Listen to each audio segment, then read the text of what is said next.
Hey everybody, welcome to another happy episode of my Partridge Family Collection. I'm just hanging here with my old friend Chester Chimp. He was he was released by Mattel in the early 60s. He was one of my first toys. I somebody gave him to me when I was like one, and I was never ever away from him. He was always with me from the time I was one until I was like 14. I've had him ever since. I've actually acquired a few Chester Chimp dolls from Mattel. Let me know if you were a Chester Chimp fan or if you had one. He made an appearance on the Monkees once, which I thought was very cool. But I don't know. I probably, and I have two more also, as well as my original Chester Chimp doll. But he was a companion to me as a child, and I just loved him. I think he came out in like 1962. And they're really in good condition for being, 60 something years old, right? And if you pull a string, he talks. But of course, the music box is a little warped, and so I don't want to do that. But I do have like two or three other Chester Chimp dolls. I can probably, I'm proud to say I'm probably have the most extensive Chester Chimp collection around. But anyway, I wanted to share him with you. I don't know why. I have him in my guest room. He's sitting on the bed, and I just thought, well, you know what? Let's have Chester Chimp make an appearance just for fun. Now I know I've been hinting around that I was going to do an album spotlight on this episode, but unfortunately my turntable, there's kind of has a little issue with it, and I have a part ordered for it, and it's not here yet. And of course, I don't want to do an album spotlight without being able to, play snippets of the album. And of course, it's probably on the top of everybody's favorite Partridge Family albums. Comes after Up to Date, is right before Christmas Card. You know what I'm talking about, right? So of course, Sound Magazine, excuse me. Of course, we want to play some snippets from that album, and so next episode, hopefully my part comes in. We'll have my turntable running tip top and be able to play some snippets of songs. But in the meantime, I thought, why don't I sneak in a cool stuff episode? Even Chester Chimp is saying cool stuff episode. And I don't know why this makes me laugh. Who would have known that Chester Chimp would have been making an appearance on my Partridge Family Collection? It's so strange world we're living in. But anyway, I've got some cool stuff. I know that that there's plenty of cool items out there, and this is like my third episode of just doing cool stuff, like stuff that really doesn't have any theme to it. They're kind of one-off items, but they don't warrant shows all by themselves, but they're kind of interesting, really nice items, and I know that you'll be really excited to see them. And I'm really excited to show them to you. And one of them, if you look in my background, you can probably see it. So I've got some very nice items, and they're too big to show you with my overhead. So I'm going to go into the other room. I'll prop them on a table and be able to show them to you there, except for one item I might be able to do in my overhead. So without any further blabbering, because I know if 99.9% of my comments are very positive, and I love to hear from you guys, and I love talking with you guys in the comments. It's so fun for me. And they're all positive, but the one complaint I get, and I'll have to, I totally agree with you, is that I babble too much before I actually show my items. I mean, I don't want to do that. I want to get right into the items. I think it's fun. Here I am babbling about items. I can't. I don't know. I guess bad habits are just hard to break, I guess. So I do too much rambling, I guess, before I actually show the items. So enough with that. Let's go to the overhead. I'll show you one cool item, and then we'll go to another room and I'll show you these really cool items that I have. It's going to blow your mind. You're totally going to be excited when you see this. I cannot wait to show you. So let's do it. Ready, Chester? All right, let's go. Well, I know you've seen all these pictures of David Cassidy in concert back in the day. And I think if you really look, what we see is a lot of banners, a lot of homemade banners, but some that you could actually buy in stadiums. And so one that I have that I've acquired is, I'm telling you, it's one of my prized possessions. I know I say that about a lot of things, but I actually came across this David Cassidy concert banner. And I mean, I know you've seen it. Sometimes they're red background with white lettering. But this one is, of course, white background with red lettering, and it's just so great. And there's so many things I love about this banner. First of all, it's in great shape. Whoever had it, I mean, I wish I can give you a big hug because you've kept it in such great condition. And actually, if you look closely, there's actual writing on this. So the little hearts with David Cassidy are actually written in magic marker or felt marker.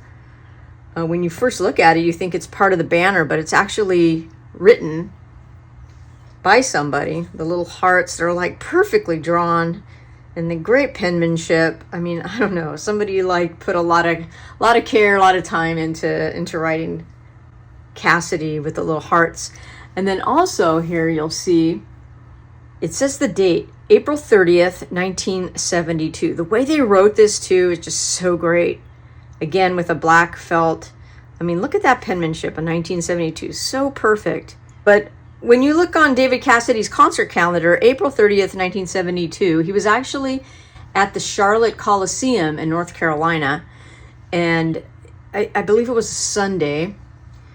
And the reason I think there's some significance to that is because, as we know, during the run of the Partridge Family of 1970 through 1974, David Cassidy, once, you know, he started to really take off, and he was like, became this big teen idol and just a great singer and performer, and he was doing concerts all over the world. And what he would do is he'd go out on the weekends, Friday, Saturday, Sunday, and sometimes Mondays, and perform at these huge concert stadiums and venues all over the country, all over the world.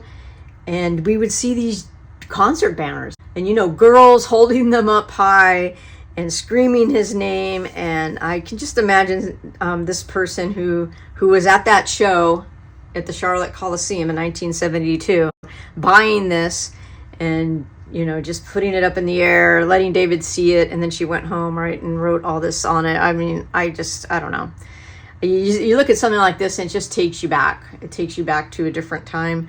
And so really great to have this. And I don't know, I just love that the writing on it kind of even makes it better, right? I mean, we see the white, reversed white hearts, and then she kind of replicated them with the red heart. I don't know, it just made it better. I just love this banner. I have it tucked away in a container under a bed in my house because it's just in such great shape. I just hate to take it out sometimes because I'm afraid I'm going to ruin it. But when I do take it out, like times like this, just to show somebody or, you know, to show you guys, it just I don't know, brings back memories. It fills me up with a lot of pride and happiness and love. And I just, remember those days of David Cassidy performing on stage and just, you know, thousands upon thousands of fans just adoring him. And I don't know, it's a great feeling. And so wanted to share that with you. So right now, let's go over to the other room, and I'll show you some other cool stuff. Well, guys, this is the famous Laurie Partridge doll that was put out by Remco in 1973. And I know you've probably seen pictures of it. I actually have two, and I just am really excited to show this to you. So this is the box. The box that I have is really thrashed. I'm not sure even if it's even worth that much, but the doll is, you know, I've seen it go up to like $1,000 for the doll in a pristine box. So because this box is a little tattered, it's pretty banged up, and I don't know if it's really worth that much. I don't know, a couple $100 maybe. But let's take a close look at it. So you have the box, and it was a 19-inch doll. I mean, so it's pretty big. And like I said, released from Remco. And you can see the Remco logo there in the lower left. And we'll just look at some of the branding here on the doll. Adapted from ABC TV series, the Partridge Family logo, 1973, and trademark of Columbia Pictures Industries. We see that on a lot of the licensing type items. And you see Laurie, it's got the Susan Day signature. poster bonus inside, full color poster of David Cassidy. Now, I didn't have this poster, even though I have the box, I don't have the poster. And I've never seen it other than just pictures of it. But it's a picture of David Cassidy and Susan Day. And I think that it would have been really cool to have that, but I don't have the original. And then, of course, you can see that famous scene from one of the Partridge Family episodes where they have a concert on top of the bus, and we see David Cassidy, Susan Day, and Shirley Jones on top of the bus. Not recommended for children 3 years old or younger. Show you the side. Got the rest of the bus and the rest of the kids singing. I told you it's pretty big, 19 inches, pretty big for a doll. Like you used to seeing like Barbie sized dolls, but this is much bigger. And then the back pretty much looks the same as the front. In fact, this might be the front. I don't know. It's the front or back. It looks the same. On the side, and you can see it's pretty banged up on the top. Go like this. Pretty banged up on the front. And there is a doll in here, but I'm not going to take her out because she's in there. And the way that they have these packaged, these dolls, they're like wrapped in cardboard. It's really tough to get them out, but I wanted to show you the box before I show you the doll, because I actually have another doll that I keep in a case on display. This one I kind of keep tucked away just because of the boxes. Like you can see, it's pretty ragged, but it's pretty cool to have the box. Always cool to have the box, right? Even though it looks worse for wear, I guess. So you can kind of see her outfit. And she is dressed in kind of that 1970s high school outfit. She's got, of course, her hair, pink turtleneck, oversized belt. She's got the Partridge logo on her pants, which, as we saw with the Susan Day paper dolls by Kate Greenaway, they actually came out with a clothing line with the Partridge on the clothes. The shoes don't come off. They are kind of part of her foot, which is great because if they came off, you probably wouldn't find too many dolls with the shoes. That's a problem, right? I'll flip her around here. Really not much to see. She's a little dirty. I have her in a plastic box on display. But a good likeness, right? A really good likeness of Susan Day. And according to Johnny Ray Miller's book, When We Were Singing, he has a picture of a prototype that Remco came out with of David Cassidy. And David Cassidy's doll was actually 30 inches. So this is 19 inches. Kind of big for a doll, but can you imagine 30 inch? They never released it. I don't know why. Looking at the pictures in Johnny Ray Miller's book, it looks maybe that, the likeness isn't really great of David Cassidy. Maybe that was one reason why they didn't release it. I don't know. Maybe they had other reasons, but the likeness is not great of David Cassidy. But it would have been really cool to have a 30-inch David Cassidy doll. I definitely would have lined up at the toy store for that. Now, the original doll also came with a red scarf, and I've seen pictures of the red scarf, but I've very seldom seen the doll with the red scarf. So the red scarf, long gone. Poster, long gone. But we do have the Laurie Partridge doll, which is really cool. Very cool. So the other thing I wanted to show you... Hey, Chester, what are you doing up there? Get out of there. That's not what I wanted to show. So on one of the installments of Cool Stuff, as you recall, I did show you a David Cassidy toy guitar that I had that was kind of banged up. It was missing the strings. It was just thrashed.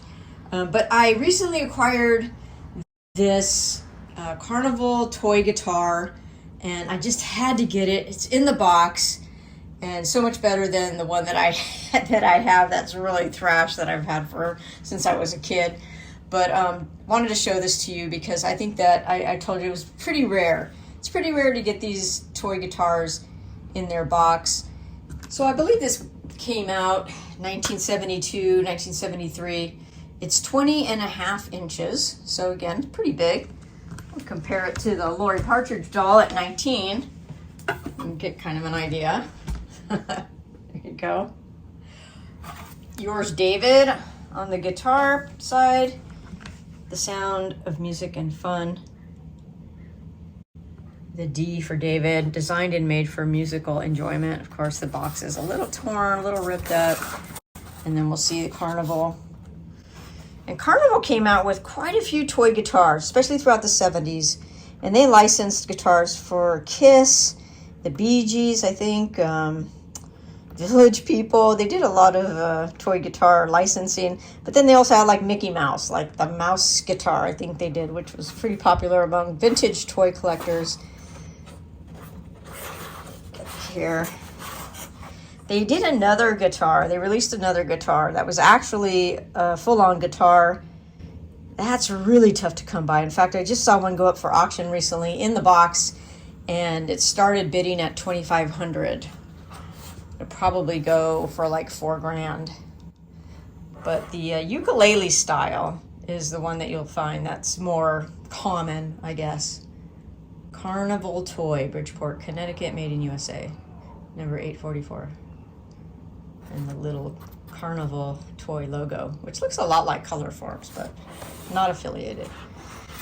But I just love having it in the box. It's very cool when you're a collector to get especially toy items in the box. And there's like some mildew stains here. It's kind of torn. You know, it's not perfect by any means, but it's just very cool to have. Very cool. Love it. Woo, what a great episode. I know you're not too disappointed that I didn't do an album spotlight, but next episode, hopefully we'll cross our fingers. But it was really cool to see this vintage David Cassidy concert banner.